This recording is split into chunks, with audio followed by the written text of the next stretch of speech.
কর্তা যখন নিজের কর্মফল নিজে ভোগ করে তখন আমরা সেই প্রোনাউনটাকে কি বলি?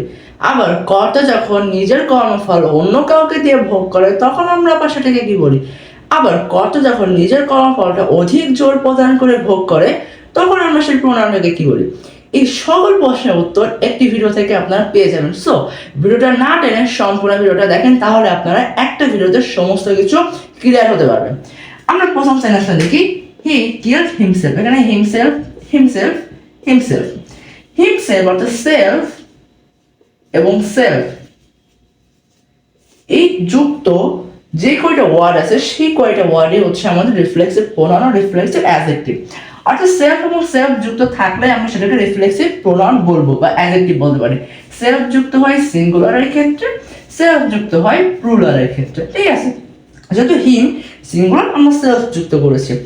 এখানে হিমসেলফ রিফ্লেক্সিভ প্রোনাউন, এখানে হিমসেলফ কি রিফ্লেক্সিভ প্রোনাউন, আবার এইখানে হিমসেলফ কি রিফ্লেক্সিভ প্রোনাউন? আসলে কিন্তু না, তিনটা হিমসেলফ প্রোনাউন কিন্তু তিনটার পরিচয় কিন্তু ভিন্ন। প্রথম হিমসেলফ হচ্ছে রিফ্লেক্সিভ প্রোনাউন, তার কারণ হচ্ছে আমি একটু আগে বললাম যে কর্তা নিজের কর্মফল নিজে ভোগ করবে।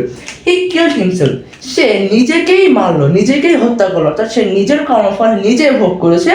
সো এখানে হিমসেলফটা হচ্ছে আমাদের রিফ্লেক্সিভ প্রোনাউন।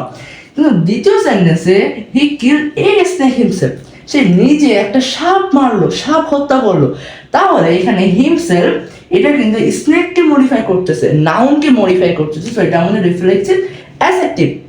কিন্তু পরবর্তী সেন্টেন্সটা he himself killed a snake, এখানে কিলড এ স্নেক, সে একটা সাপকে হত্যা করেছে, এটা অধিক জোর প্রদান করে বলা হচ্ছে, যে কারণে এখানে হিমসেলফটা হচ্ছে আমাদের ইমফ্যাসিস। এটা কি ইমফ্যাসিস? আমি জানি না বানানটা আপনারা পারবেন কিনা, আশা করি এটা। So emphasis. এখন এখানে হিমসেলফ, এখানে হিমসেলফ, এখানে হিমসেলফ, তিনটা হিমসেলফ আমরা বুঝবো কিভাবে কোনটা কখন হবে? যদি আমাদের ভার্বের পরে, সরাসরি ভার্বের পরে বা অবজেক্টের পজিশনে সেলফ অথবা সেলফ যুক্ত কোনো শব্দ থাকে তখন আমরা সেটাকে রিফ্লেক্সিভ প্রোনাউন বলবো। কিন্তু যদি একটা নাউনের পরে, একটা নাউনের পরে সেলফ বা সেলফ যুক্ত কোনো শব্দ থাকে তখন আমরা সেটাকে রিফ্লেক্সিভ অ্যাডজেক্টিভ বলবো।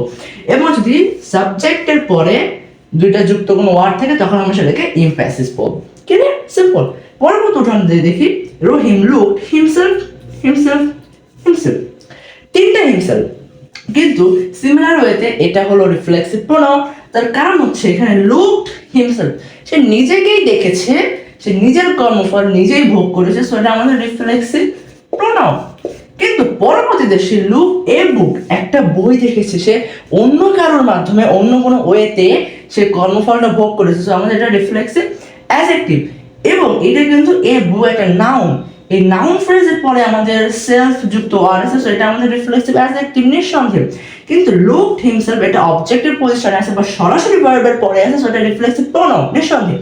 কিন্তু পরবর্তী সেন্টেন্সে রহিম এটা হলো একটা সাবজেক্ট, রহিম কি সাবজেক্ট, এই সাবজেক্টের পরে সেলফ যুক্ত শব্দ আছে, সো আমাদের এটা হলো emphasis. Clear? Simple matter. Just একটা যুক্ত অর্থাৎ একটা সেলফ অথবা সেলফ যুক্ত ওয়ার্ড বিভিন্ন পরিচয় বসতে পারে, আমাদেরকে এটা দেখতে হবে। তো আজকের ক্লাসটা কেমন লাগলো অবশ্যই কমেন্ট করে জানিয়ে দেবেন, এবং আপনারা সামনে কোন কোন ভিডিও চান জানিয়ে দেবেন। এবং যদি কোনো মতামত থাকে বা আমার যদি কোনো ভুল থাকে অবশ্যই আমার কমেন্ট বক্সে লিখবেন, এবং যদি কোনো প্রশ্ন থাকে অবশ্যই কমেন্টে লিখবেন, আমি উত্তর দেওয়ার ট্রাই করবো। সবাই ভালো থাকবেন, সুস্থ থাকবেন, অন্য কোনো ভিডিওতে দেখা হবে। আল্লাহ হাফেজ।